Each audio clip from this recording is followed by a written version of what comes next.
नमस्कार मंडळी, तुमचं आपल्या पंढरपूर तडका स्टुडिओमध्ये स्वागत आहे। आज आपण शिजवलेल्या अंड्याची भुर्जी बनवणार आहोत। मी इथे 2-3 अंडे शिजायला टाकलेले आहेत आणि बाकी कांदा टोमॅटो चिरून घेतलेत। बघा इथं माझे अंडे शिजलेले आहेत। आता आपण रेसिपीला स्टार्ट करूया। तेल टाकून थोडासा कांदा टाकलेला आहे मी आता फ्राय करण्यासाठी। छान कांद्याला लालसर असं भाजू द्यायचं।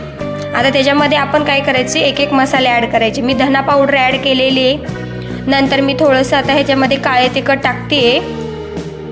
काळं तिखट टाकल्यावरती नंतर थोडा कांदा लसूण मसाला टाकते। कांदा लसूण मसाला टाकल्यानंतर आता आपण मी किचन किंगचा थोडा मसाला वापरते याच्यामध्ये।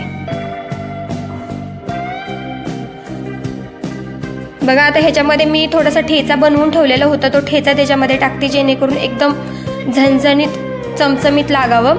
आता हे छान प्रकारे आपण मिक्स करून मसाले चांगले व्यवस्थित शिजू द्यायचे त्याला मसाल्यांना। आणि त्याच्यामध्ये आपण जे अंडे मी चिरलेले होते, चिरून घेतलेले बारीक केलेले अंडे होते ते आता घालून घ्यायचेत। ज्याला उष्णतेचा त्रास आहे ते हे अंड मस्त प्रकारे ट्राय करू शकता। बाकी ती छान प्रकारे बघा आता हे छान प्रकारे आपण हलवून घ्यायचे। मसाले सगळे अंड्यामध्ये एकजीव झाले पाहिजेत। थोडंसं हे 4-5 मिनिट आपण असं हलवत राहायचं, शिजवून घ्यायचं व्यवस्थित प्रकारे।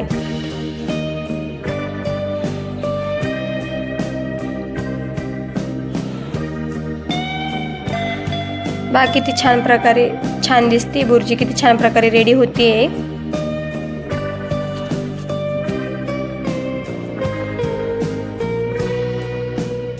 बघा मसाल्यांचा कलर पण आला छान प्रकारे भुर्जीला। आता आपण कोथिंबीर घालून घ्यायची त्याच्यावरती आणि एकदम छान मस्त झणझणीत अशी अंड्याची भुर्जी ही आता तयार आहे।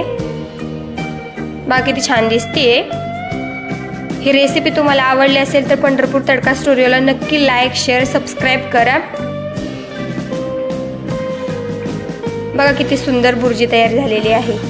वाव, मला तर फार आवडली। तुम्हाला